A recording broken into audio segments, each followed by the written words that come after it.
Welcome back, everyone. It's Charlie. Netflix just dropped the Arcane Season 2 trailer. There's a whole bunch of Easter eggs here, so we'll break it all down. If you're brand new to the channel, be sure to subscribe to get all the videos. It definitely seems like they have big plans for this just because it was so successful. Season 1 landed so hard, so hopefully the show makes it for at least 5 or 6 seasons.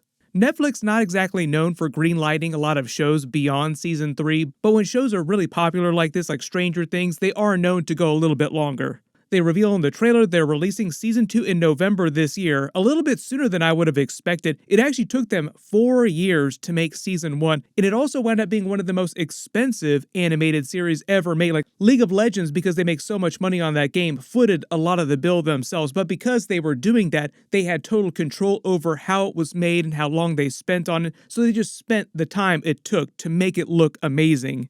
That's also why they released it in the weird way that they did during Season 1 with a couple episodes every single week instead of binge dropping it all at the same time, because they essentially made it themselves, then brought it to Netflix and were like, we wanted to release it this way, and so Netflix is like, okay, we're not spending money on it, you can do whatever you want to with it. My assumption is they'll probably do something similar for Season 2 episodes, where they release a couple episodes every single week instead of releasing them all at the same time. But this first trailer focuses mostly on the Singed character. He's in the middle of a blood transfusion in his lab that we saw during Season 1. He checks his pocket watch, it's ticking, then he looks up as you hear this deep breathing sound, and the camera reveals a massive creature that he's been experimenting on, and it seemingly confirms a long-running fan theory that they're actually turning the Vander character from Season 1 into the Warwick character from the League of Legends lore. The Netflix Arcane account tweeted out a nightmarish augmentation. In the original League of Legends lore, Warwick is a werewolf monster that's primarily known for hunting the gray alleys of Zaun, the Undercity. Transformed by agonizing experiments, his body is fused with an intricate system of chambers and pumps like we see in the trailer here. Machinery filling his veins with an alchemical rage. Bursting out of the shadows, he preys upon those criminals who terrorize the city's depths in the Undercity here. Warwick is drawn to blood and driven mad by its scent. None who spill it can escape him. During the events of Season 1, Vander was infused with Shimmer. Silco confronts him during their last encounter before they strap him to a chair in preparation for an experiment for Singed, so he was already going to be experimenting on him. Vi and Jinx and everyone else arrive to save him. Moments away from escaping, though, there are multiple explosions caused by powder rocking the cannery, and Vander fights back against Silco's remaining men and his Shimmer beast before getting stabbed by Silco. Desperate to protect Vi, Vander uses the last of his strength to take Shimmer, then turning himself into a monstrous beast. Vander then grabs Vi and jumped out of the collapsing building. But we jump to episode 9 at the end of the series. Singed found Vander's body and took it back to his lab, presumably to see if there were possible to bring someone back to life with his chemicals. This also supports another fan theory about Singed backstory in his dead daughter. But you have to remember, in the present day of the show, he's had Vander, theoretically, under experiments for the last 7 years, and he's turning him to this undead werewolf-like beast called Warwick, based on the League of Legends version of the character. Presumably, he'll turn him loose on the Undercity, and he'll wind up fighting Vi and the other characters before they find out what's really happened to Vander, like, oh my god, it's actually you. Sort of like a Frankenstein's monster kind of situation, where the monster starts to realize what's really going on. Vander starts to remember what actually happened to him. But here's where we get to that fan theory about Singed trying to conquer death, trying to bring things back from the dead. During the trailer, you hear his pocket watch ticking, and he checks it, but you don't actually see inside it. It might hold a picture of his daughter who died before the events of Season 1. They don't really get into his daughter that much during Season 1, but they imply that she died at some point and might have had something to do with his experiments. Maybe he experimented on her, or maybe her death drove him to become what he is today, drove him to start his experiments. But I think they're trying to imply that he might be trying to bring his daughter back from death, like that's the whole reason why he's performing all of these experiments. So a lot of people are now theorizing that his daughter might become Orianna, the Lady of Clockwork from the League of Legends lore. The only thing they've written about that character in the lore is that she was once a curious girl of flesh and blood. She's now a technological marvel comprised entirely of clockwork. She became gravely ill after an accident in the lower districts of the Undercity, and her failing body had to be replaced with an exquisite artifice piece by piece. Accompanied by an extraordinary brass sphere she built for companionship and protection, Orianna is now free to explore the wonders of Piltover and beyond. So you can kind of see how her backstory dovetails a little bit with Singed's daughter's backstory.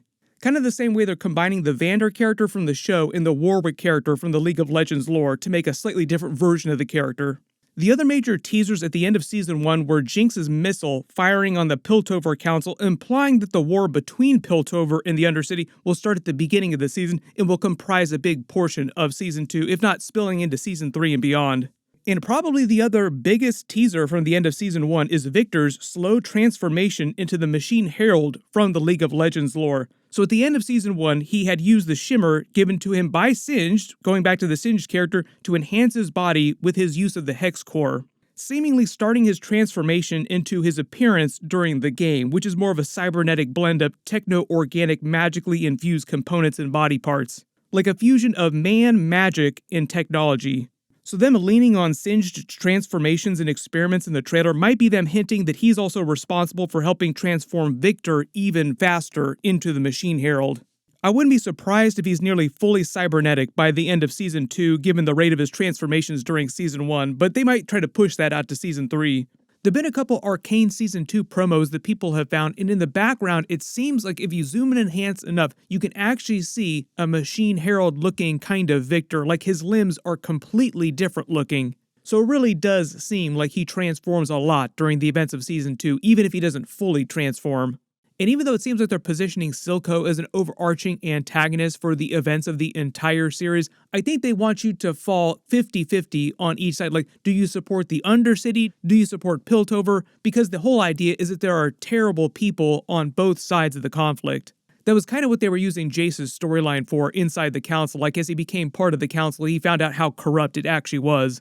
And even though Silco's doing all these terrible things, they wanted to make it seem during Season 1 like he did have some morality to him, as opposed to Singed, who seemed like he had absolutely no limits. Love and legacy are the sacrifices we make for progress. It's why I parted ways with Heimerdinger. So let me know in the comments, who do you think is going to be the actual main villain in the next couple of seasons?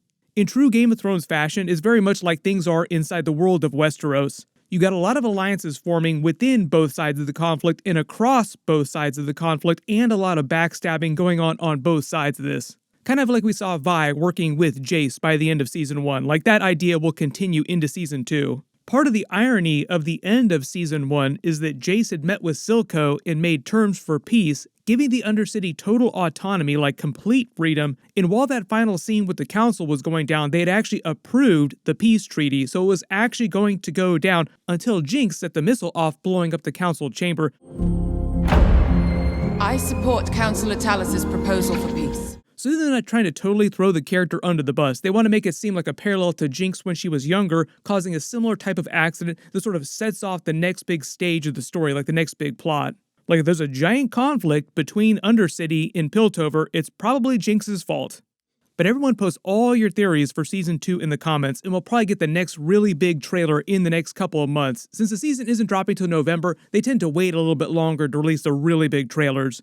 There's a bunch of big stuff coming up, big animated stuff too. We have X-Men 97 episodes that'll be coming up pretty soon. I'll be doing videos for all of those. There's also that animated Spider-Man series. They're calling it Friendly Neighborhood Spider-Man now. It used to be called Spider-Man Freshman Year. That's coming at the end of the year.